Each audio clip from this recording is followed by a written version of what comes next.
guys, and welcome to another video. This one is the top 10 worst games of 2018. Just want to quickly say I'm sorry for releasing this video so late, but as I say, better late than never. So in this video we're going to go over the games that we consider the worst of 2018, whether they be bad due to the actual game or the publishers or developers behind the game.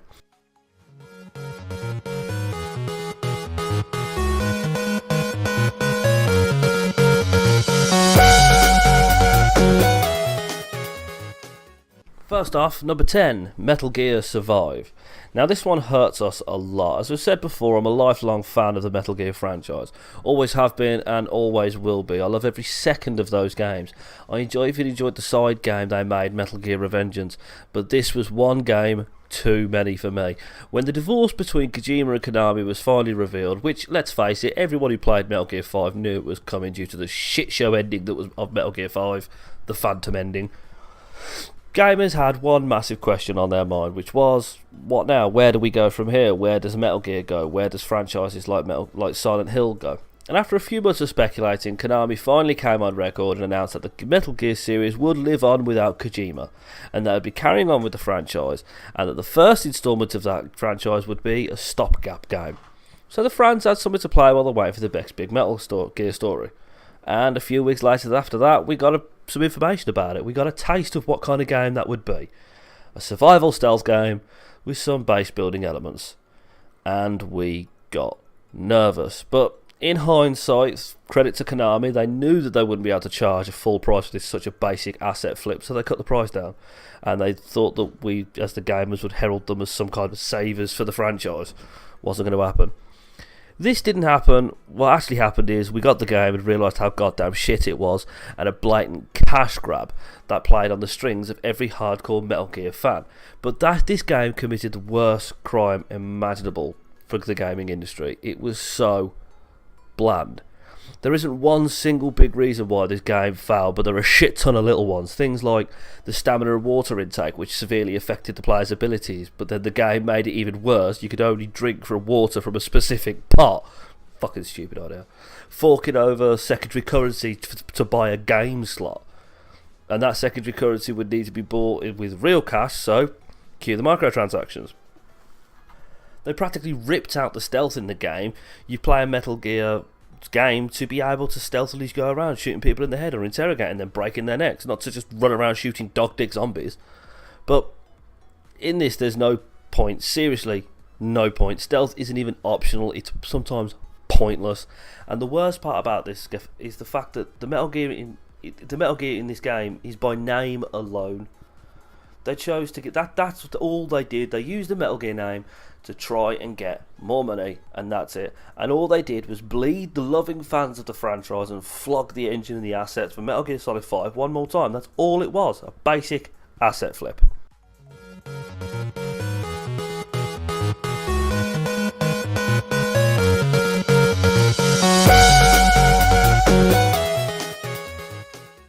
Number 9, The Crew. This game was marketed as a big, confident, arcade-style racer, but it came across as unfinished and uneven, and in many ways feels more like a reboot than a sequel of the original. There was a massive shift in tone, which was the main reason for this feeling, though the fact this game takes another swing at creating an entire continent of the United States is probably the main reason.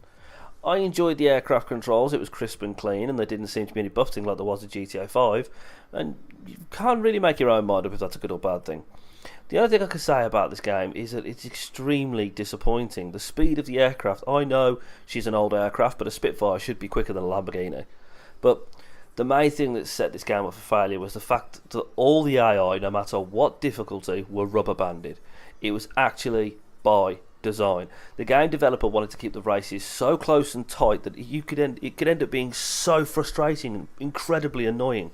For instance, you could be racing the race of your life and be ahead of the whole pack for 30 minutes, but if you take a single corner wrong, you can end up seeing the whole group go past you. Now, The Crew 2 had microtransactions, but they wasn't pay to win, they were more pay for time.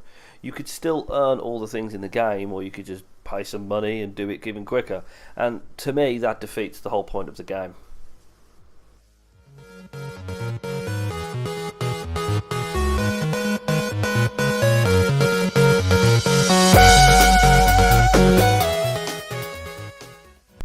Number 8, Crisis of the Planet of the Apes.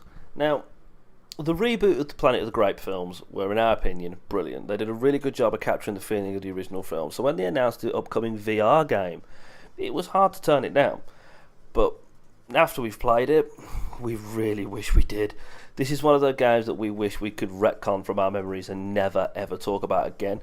You don't even get to play as a human fighting the increasingly intelligent ape horde. Nope, you get to play as an ape, but the controls make you look like a total moron. You start out as a chimp that has broken out of a detention facility. You're supposed to be super intelligent, but the controls make you look like you've had a skinful on a night out with the lads. And what makes it worse is you're meant to be totally immersed in this world. But with the piss poor controls, or even worse, no control over your character, it quickly snaps the immersion, and you end up realising that this is just a skin tight game, which is absolutely terrible.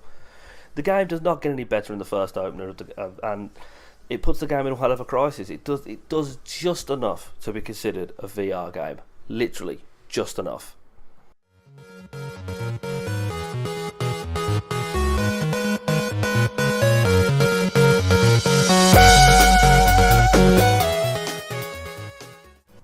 Number 7, Earthfall.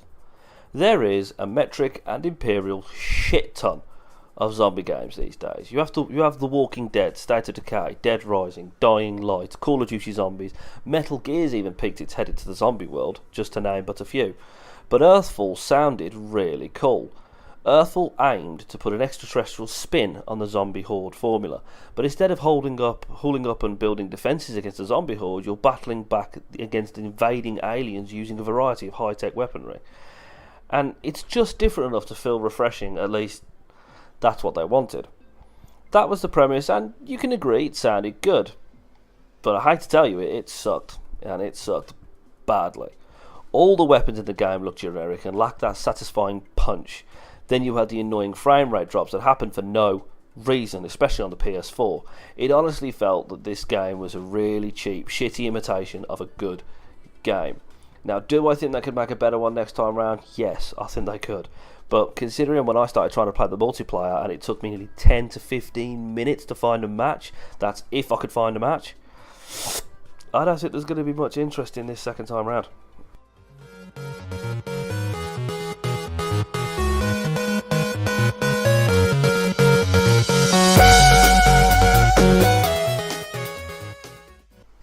Number 6, The Quiet Man.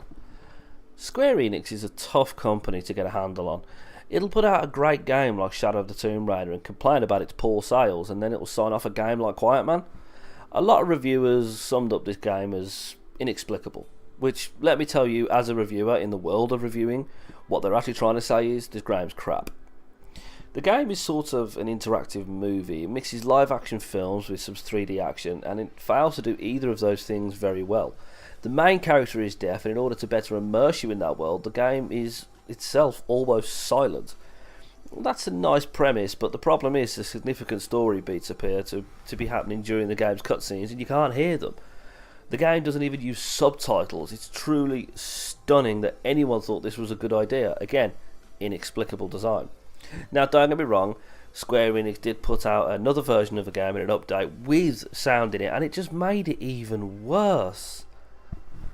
The voice acting in this game is terrible, and that ending, oh my god, that ending came from a mile away, and they turned it into some crappy fanboy story superhero ending, and it was so bad. And when this game stops being a movie and starts being a video game, things just go from bad to worse.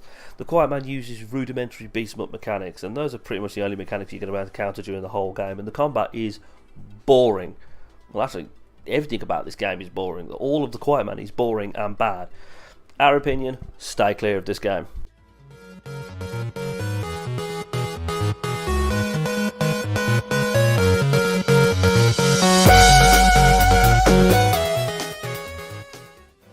Number 5, Overkill's The Walking Dead. Yay, another zombie game. Yay.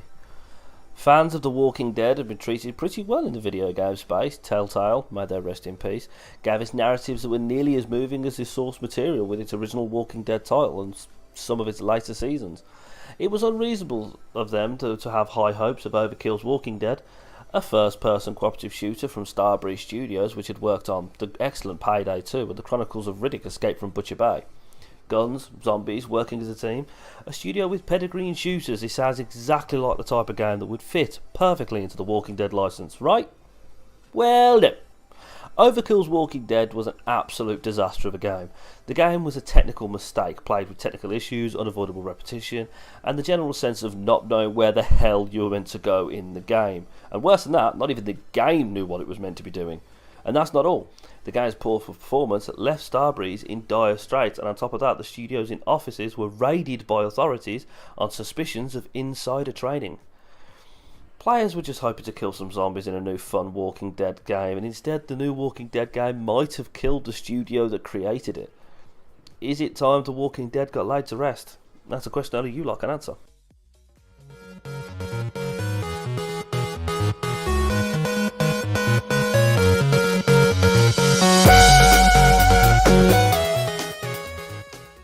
Number 4, Agony. Considering how much Agony bombed, it's almost impossible to believe that I was excited for this game when it got announced.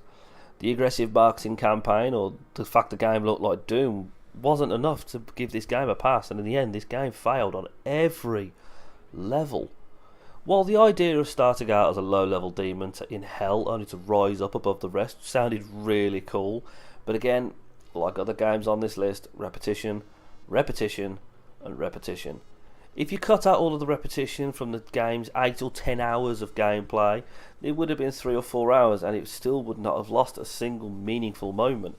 The game is at its best when it doesn't shove the mechanics in your face, but again, the horror scenes that made me jump or at least flinch at the start, I was bored of by the end. It was the same tropes over and over and over again. And the shocking imagery of a naked person, while it was unsettling at the start, by the end of it you just walk past them going, yeah, it's a penis, and the guys who must create this game must have been one. At least with Doom they gave you a load of different gory kills so you can enjoy the blood in different ways, but Agony, it was just the same shit, different kill, and that is what killed this game.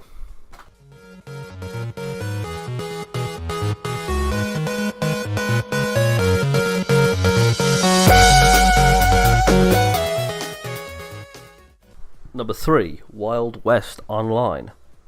This game is quite simple to talk about. Think of Red Dead, but it sucks balls. There you go. That is the Wild West Online. Actually, better still, just think of the Red Dead Online mode, which is done. Imagine it even worse. There you go.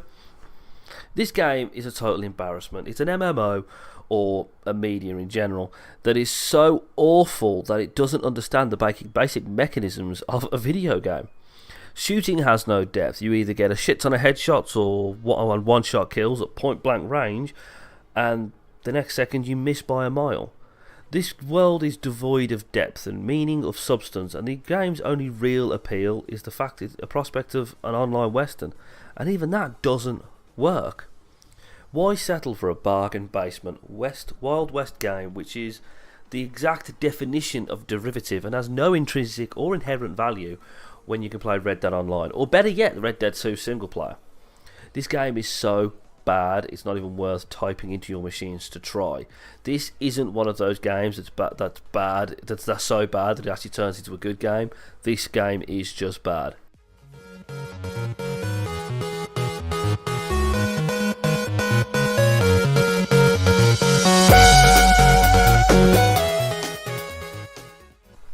Number 2, Fallout 76. I've done a video on this game in more detail, so this will be a quick fire one. This game sucks balls. Next. Nope. Okay, still there. Alright, fair enough. There was the release. Where do I start? There was the release, then there was marketing, then the microtransaction, the bugs, the glitches, the baggate, the piss poor story. Everything about this game sucks balls. Even the recent events where the players have found a development room, taking all the things in the game and selling it on eBay. It just makes me think that Bethesda didn't even try with this game, and they just wanted a quick money cash grab. Everything about this game sucks, and there is nothing at the minute that can be done to save this game. I will be coming back to this game in 6 months, and I'll give it an updated review to see if they have actually fixed anything. But as it stands right now, I don't think there's anything that can save this game from the absolute dumpster fire that it's in.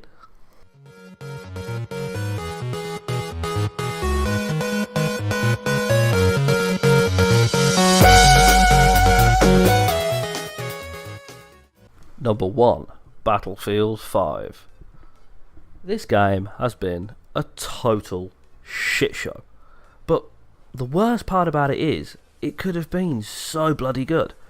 The gamers like myself have been waiting years for a really good World War II shooter. And to me, the last best one for me was Call of Duty World at War. That game had everything. And this game has nothing.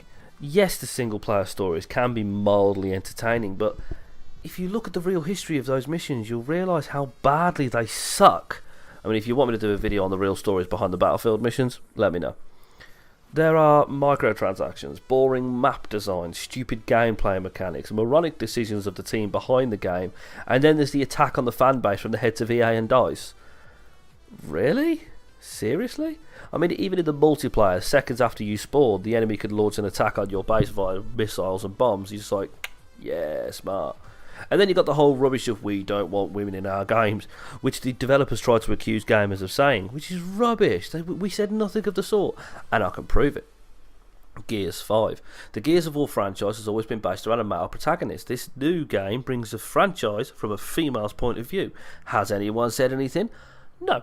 No, they have not. Most gamers do not give a flying shit who the protagonist is, as long as they kick ass. We don't care. Which brings us to the worst part of this game. I knew this game was going to suck. Yeah, there might have been thoughts in the back of my head that DICE might have pulled it off and might make a good World War II shooter, but we all knew in the front of our minds, or the back of our minds, or whatever, that this was going to suck, and that EA was going to let them produce a good game. Maybe EA hates good games. I don't get it. I really don't. I don't get EA's hatred of gamers.